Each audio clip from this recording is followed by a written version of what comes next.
If someone is to read these bloodied parchments of mine, I sincerely hope that in finding these final sentiments, you yourself have not fallen into the same treacherous despair as I have.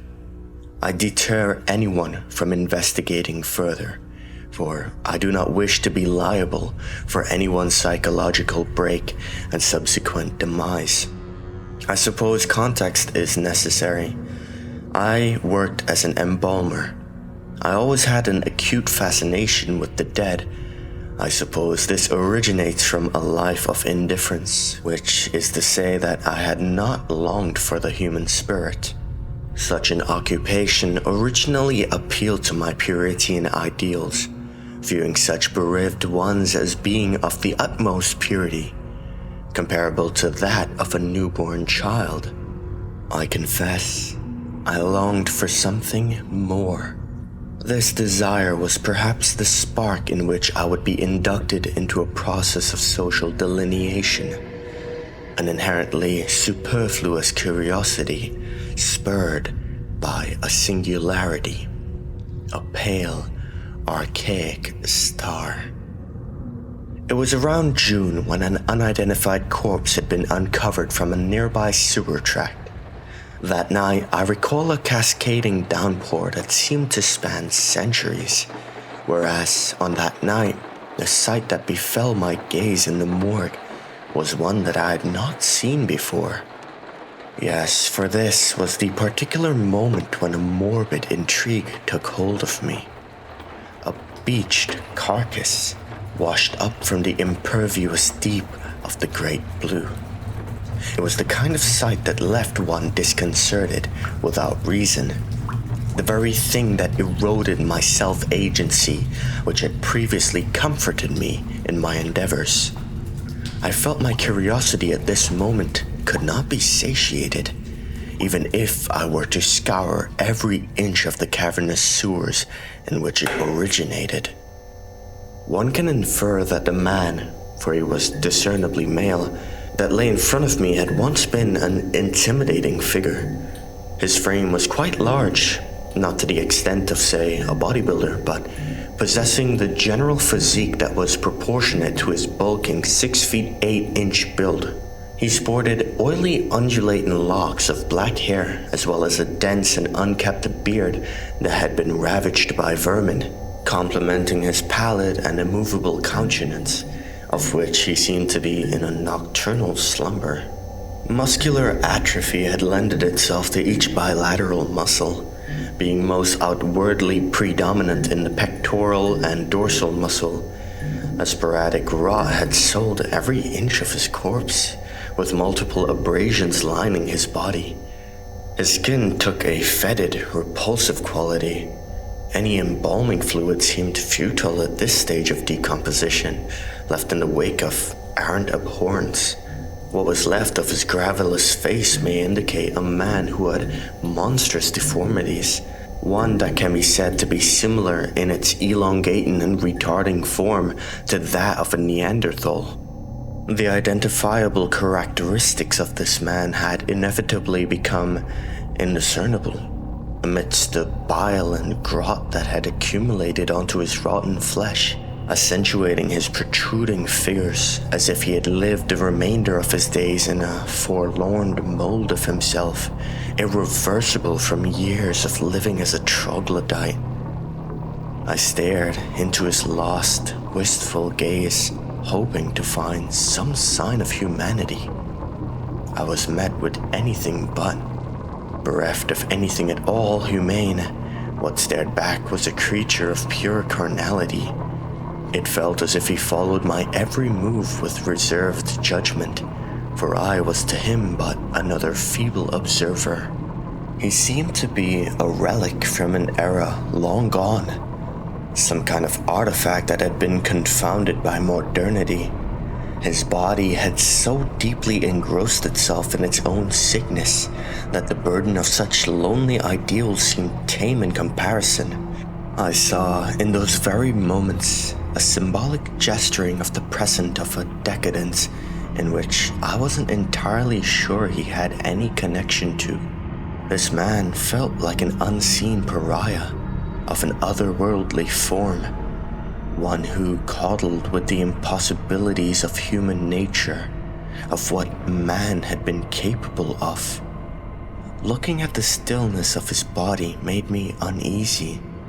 I felt there was something innate inside of him, as if he would awake from his slumber and tear you limb from limb. I fell into a deep rumination, imagining how the everyday man would react to seeing such a sight.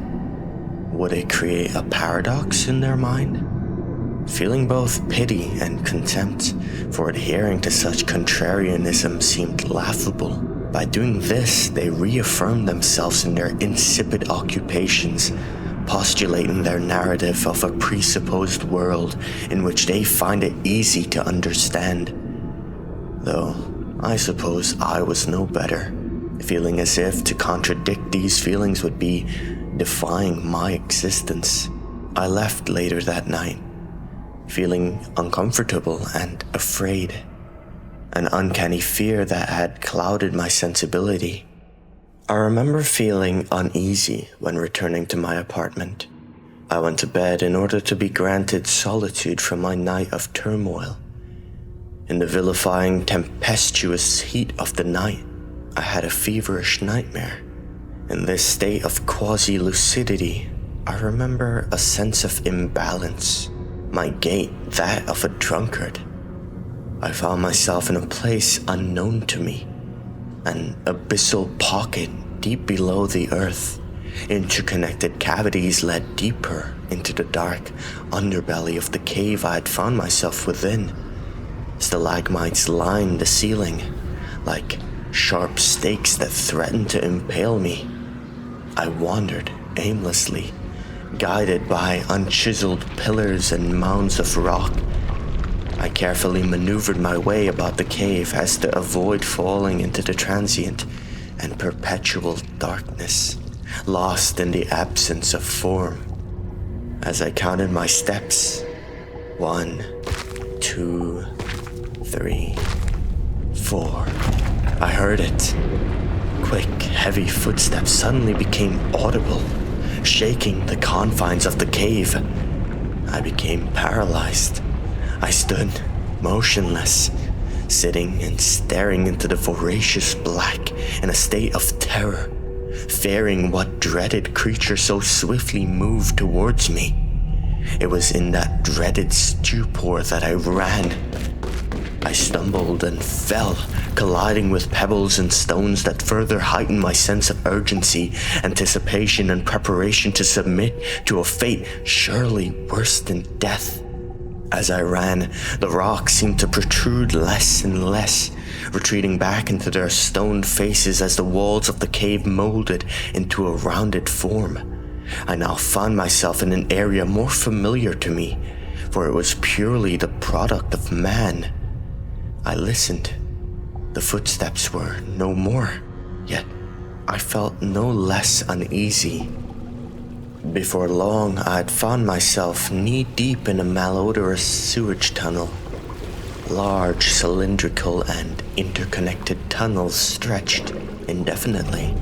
Pipelines and brick layered the walls and ceilings, the restless industrial maze that man had created.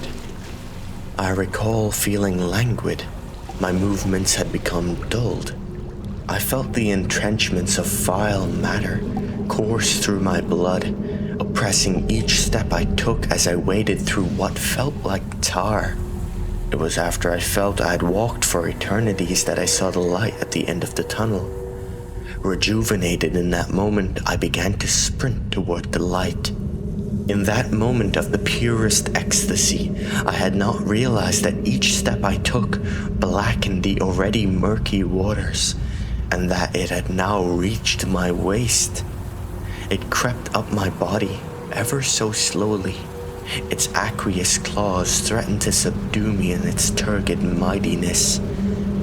As my feet left the ground in which I had been walking on, I began to swim with fervent terror. I thrashed and struggled, yet it was inevitable that I would sink, for I was but a germ in the colony of waste. I stopped fighting, ceasing to move my limbs. I began to sink. I looked up in my idle state. The sight of the ceiling slowly diminished as I drifted deeper and deeper into its bottomless pit. I assumed a fetal position. I awoke from that tumultuous night in a dreary, panicked state. I had never been pious, yet that night I was compelled to pray to God. Over the course of a few days, I developed into a surreptitious insomniac. It began to trickle into my everyday life and inevitably would take a toll on my well-being. My thoughts would often stray to that very man, occupying my every thought. At home, I would see him, barely perceptible outside my peripheral vision, a towering, indefinable mass lurking, as if he awaited a moment of weakness, able to strike at any moment. Very soon I had been let off work as I was deemed unfit to continue working. An inquiry was made on my mental well-being. Of course, nothing came of this, as I, for the most part, kept to myself. The visions inched closer. Seldom did I sleep in the wake of madness, his imposing presence making itself known at every turn. One night, I got up to go to the bathroom. The warm fluorescent light reflected off the bathroom tiles, producing a sickly yellow that induced a soporific dreariness in me. I dared not look at myself, for surely my harsh dealings with the woes of paranoia had transfigured me into a grotesque creature of myself. As I looked down, my gaze was met by the hideous countenance of a corpse. It had been him in that drain. That illusionary fiend that appeared to me that rainy night, entombed within the confines of my bathroom drain. His eyes were now two sunken black holes. One felt like they could plunge into its depths. I screamed and bolted out of the room. I left my apartment and kept running, never looking back for a second. In that state of abject horror and adrenaline, I felt alleviated somehow. My earlier trepidation had formed into a hypnagogic elation. Unsure if I was fully conscious, yet more alive than I'd ever been in my waking hours. After running aimlessly that night, by some miracle of predestination, I had found myself in a peculiar place. I stood staring blankly at the vacacious mouth of the behemoth before me. The entrance to a large, cylindrical sewer tunnel opened its jaws, like that of a giant basking shark. It was my own foolishness that had led me to that place, for I secretly yearned for such. I obeyed my drives and entered its edifice of its inescapable bowels. I had found myself knee-deep in a malodorous sewage tunnel. Large, cylindrical, and interconnected tunnels stretched indefinitely. Pipelines and brick layered the walls and ceilings. The restless industrial maze that man had created. I recall feeling languid. My movements had become dulled. I felt the entrenchments of vile matter course through my blood, oppressing each step I took as I waded through what felt like tar. This time, however, no light at the tunnel appeared to me. Only the same unflinching darkness which doomed me to ruin. Escape seemed futile, for it pulled one further into its depths. I cannot even remember if there had been an entrance, for an entrance would imply an exit, yet every pathway led to a different desolate area of sewage, never bearing any possibility of escape. No hymn or prayer may save me now, as my soul is doomed to drift in a catatonic plight. My blood remains the oily ink readily available to me. if we were to suppose that my mad writings were not lost, these bloodied parchments of mine will remain the remnants of a time long gone. No one will be able to hear the furviest tremor of my voice, for these sewers have stripped me of every vocal cord I had. Any fight I had in me.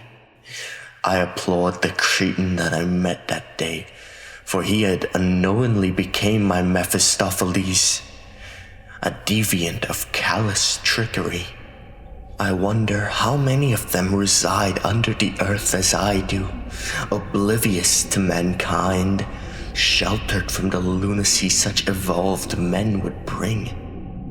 I believe I've reached the end of my account, so I feel it's my duty to inform any such unfortunate reader who may come across these ravings of mine. Please be wary of the Caveman, for his archaic flame always burns anew, quoth his prey, lured into the depths of hellish futility.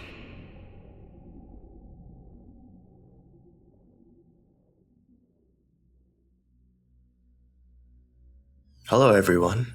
I hope you guys enjoyed this story as much as I did. The story was really nice actually. I didn't expect it to be that good from just a title. I feel like the titles of these stories can be pretty misleading. Not really misleading, but I think I said this a while ago in another story. I said that the titles can never truly encompass how good a story can actually be. Until you actually read it. So a lot of these stories, you kind of need to give them a chance. This story was found on the Creepypasta wiki, and it really didn't have many comments or anything on it, but it was a really, really nice story, so I hope I did it justice. Tell me what you guys thought of this narration in the comments down below. I found it super interesting, very nice story, but I do gotta say the writer used so many big words that I had no idea of. I've never heard those words in my life. So I had to Google a lot of words and learn how to pronounce a lot of words. But I love reading stories that has a lot of new words in them. It helps me expand my own vocabulary and helps me get to practice my sight reading and practice, pronouncing words that I have no clue how to pronounce on the spot. And I really like that. But yeah, that's all for now. I'll be in the comments like I usually am. And yes, I'll see you guys in the next one.